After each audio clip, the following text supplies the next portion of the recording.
Ya, yang jelas adalah bahwa kita pun tidak pernah merasa dipaksa untuk memilih apapun terkait kehendak kita. Itu saya kira yang harus kita lakukan, yang harus kita yakini.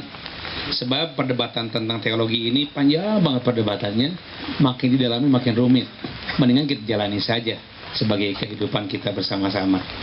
Itu tentang pilihan-pilihan ya.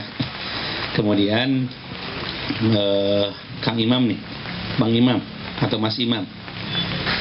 Jadi presiden, menteri, gubernur, bupati, wali kota. Tentu ini kembali kepada ijtihad demokrasi yang kita sedang lakukan. Dan uniknya di negeri kita, ini kelemahan negeri kita. Saat ijtihad itu kurang tepat, membuat tepatnya itu lama sekali. Keputusannya sangat sulit untuk supaya lebih tepat lagi ketika kita menyadari bahwa pilihan itu kurang tepat. Ini persoalan kita. Mungkin kita harus mencari cara yang cepat ke depan. Ketika kita mencoba sebuah sistem, mencoba sebuah pikiran kurang tepat, buru-buru ditepatkan, buru-buru dikoreksi. Nah, koreksi inilah yang kemudian kita agak lambat mengoreksinya. Jadi dulu di zaman Orde Baru itu hierarki atas bawah sangat kuat. Sekarang di zaman otonomi daerah, hierarki itu hanya sampai di gubernur. Kemudian dari gubernur ke bawah itu tidak ada hierarki. Undang-undang mengatakan gubernur adalah wakil pemerintah pusat. Tapi ketika undang-undang menyatakan di bawah provinsi ada bupati, wali kota, kabupaten kota, tidak pernah menyatakan siapa mereka itu. Wakil provinsi kah atau wakil pusat kah? Gitu.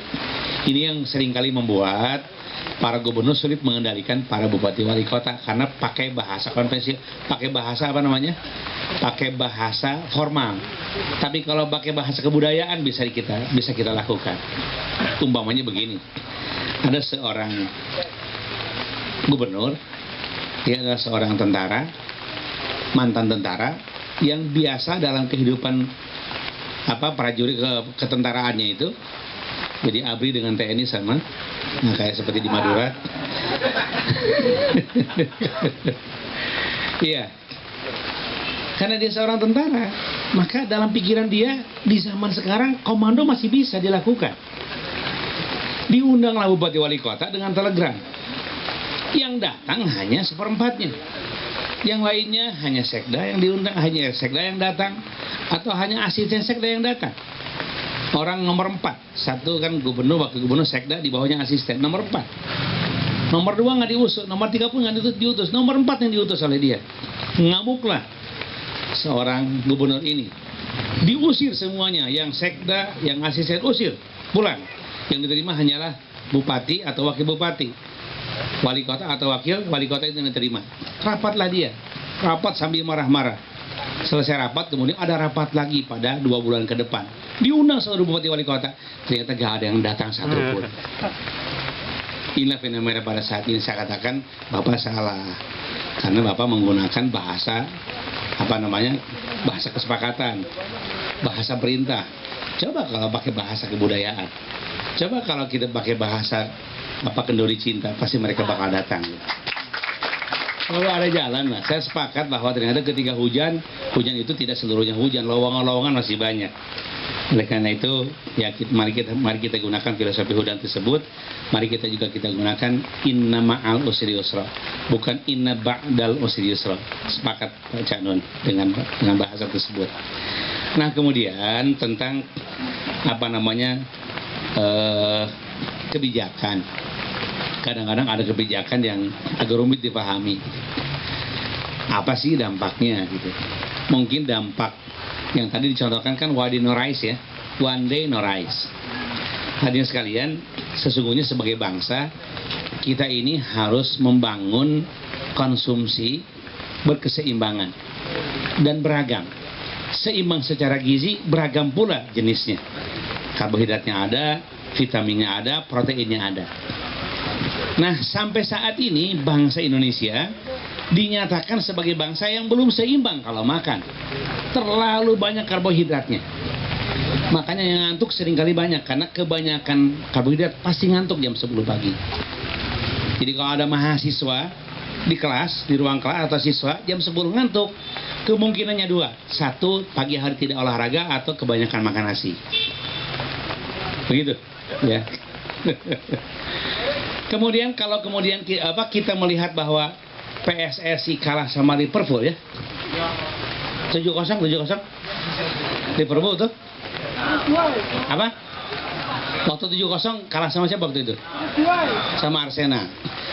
Waktu tim nasional Indonesia kalah 7-0 oleh Arsenal, saya melihat di babak pertama itu masih sangat luar biasa bisa mengimbangi. Stamina masih oke. Kemudian di akhir-akhir babak kedua, aduh sudah kecapean. Babak pertama sudah kecapean. Babak kedua sudah kecapean lagi. Jadi meskipun secara teknik permainan sepak bola lumayan kita bisa melawan, tapi stamina gak bisa melawan. Ketahuilah mengapa saat tim Indonesia begitu lemah menghadapi tim Arsenal dan kalah 7-0, itu kelihatannya semenjak kecil kurang makan daging. Seperti itu dampaknya. Orang Korea mampu menghadapi komputer, diam, berpikir, tidak henti-hentinya 4 jam sekaligus mampu dia. Mahasiswa Indonesia 1 jam sudah ngantuk. Itu semua gara-gara kurang makan daging. Kurang makan daging. Jadi kurang berimbang kita. Nah kira-kira seperti itulah ada kaitan sebetulnya antara Wandino Rais dengan pembiasaan kita untuk mengurangi karbohidrat dan menyeimbangkan zat-zat yang lain supaya seimbang. Kenyangnya bukan hanya karena nasi gitu. Nah kemudian pada saat yang bersamaan kita juga terancam bahwa ternyata nasi kita, beras kita semakin lama semakin sedikit. Bahaya, bisa kelaparan kita. Padahal kita punya potensi lain namanya talas, punya potensi lain namanya singkong, punya potensi lain namanya ubi, namanya jagung. Ternyata pada saat ini itu menurut kesehatan lebih sehat. Ada pengiritan juga. Jadi kalau satu hari orang Jawa Barat tidak makan nasi, itu sama dengan menghemat padi 300.000 hektar setiap hari. 300.000 hektar panen. Kalau satu hari Wandino Rais berhasil di Jawa Barat, itu bisa ditabung luar biasa untuk ekspor beras ke luar negeri. Dampaknya besar sebetulnya kalau itu bisa kita sepakati secara masif di Jawa Barat ini. Tapi kan sulit banget ya, karena Jawa Barat itu melihat nasi sudah ideologi gitu. Pokoknya kalau makan singkong sudah, makan roti sudah, jagung sudah. Kalau belum makan nasi, tidak hanya kata Madura, kata Sunda juga belum makan gitu. Itu persoalan kita. Jadi ada kaitan. Dan sekarang ternyata menurut penelitian paling modern, makan singkong, makan talas, makan ubi itu tidak semata-mata urusan mengirit beras yang semakin hari semakin sedikit sawahnya sehingga produksi makin sedikit, tidak. Tapi saat ini sudah menjadi masalah kesehatan. Sebab ternyata makan singkong, makan talas, makan ubi secara kesehatan lebih sehat daripada makan nasi. Unsur karbohidratnya itu separuh dari karbohidrat yang terkandung pada nasi. 200 gram ubi setara dengan 400 gram nasi. Jadi kalau kita makan 200 gram ubi, itu harusnya kalau nasi makannya 100 gram. So nilainya sama. Kalau kemudian sama-sama 200 gram, nanti kebanyakan karbohidratnya. Dan kemudian berakibat tadi, ngantuk tadi ya. Itu akibatnya dalam kehidupan kita. Kita nggak terasa kan. Jadi makan nasi itu ternyata terkait dengan produktivitas kehidupan kita. Kita kurang produktif gara-gara ngantuk, dan ngantuk sebagiannya disebabkan karena kebanyakan makan nasi. Begitu ternyata kalau dihitung-hitung gitu. Jadi ada kaitan jauh maupun pendek. Jadi secara matematik hitung-hitungannya seperti itu. Kemudian sekali lagi pada saat ini pembahasan singkong, talas dan ubi tidak semata-mata terkait dengan pengiritan nasi, karena ternyata terkait dengan urusan kesehatan pada hari ini. Jadi sebaiknya orang-orang yang sudah umur di atas 40 tahun malam hari itu tidak lagi nasi, tapi lebih baik kalau singkong. Begitu kata kesehatan. Meskipun kita agak sulit karena ideologi tadi kan, ideologi lagi. Wandino Rais kalau dilaksanakan dengan baik itu penghematannya luar biasa. Kalau sepakat bangsa Indonesia seluruhnya makannya dihemat. Ketahuilah, Cina itu makan nasinya, konsumsi nasinya hanya 50 kg per orang per tahun. Vietnam itu hanya 60 kg per orang per tahun. Thailand itu hanya 80 kg per orang per tahun. Malaysia hanya 90 kg per orang per tahun. Indonesia 130 kg per orang per tahun. Hebat banget kita, jadi rakus banget terhadap nasi kita ini. Jadi bangsa di muka bumi ini yang paling rakus akan nasi adalah bangsa Indonesia. Kira-kira seperti itu. Ternyata tidak sederhana, hitungan matematiknya cukup pandai. Pak Iswan, saya harus mengatakan harapan itu masih ada. Apakah PKS yang dulu diharapkan seperti AK Partinya Turki, kemudian ada prahara, masih ada prospek? Saya harus mengatakan, bukan saya sekadar kader PKS, tapi saya adalah kader bangsa. Dimanapun saya hadirkan, saya harus menghadirkan kebaikan bagi bangsa ini. Lewat PKS atau lewat yang lain-lain, nggak ada persoalan. Itu hanyalah sebuah wadah, sebuah kendaraan, ya. Karena ternyata di Turki pun kan namanya partai itu berdiri bubar terus-menerus seperti itu. Saya kira kalau partai kan bisa kecil, bisa besar, bisa berdiri, bisa bubar. Yang tidak boleh bubar adalah cita-cita membangun bangsa hebat, bangsa Indonesia menjadi bangsa hebat ke depan. Itu yang tidak boleh bubar.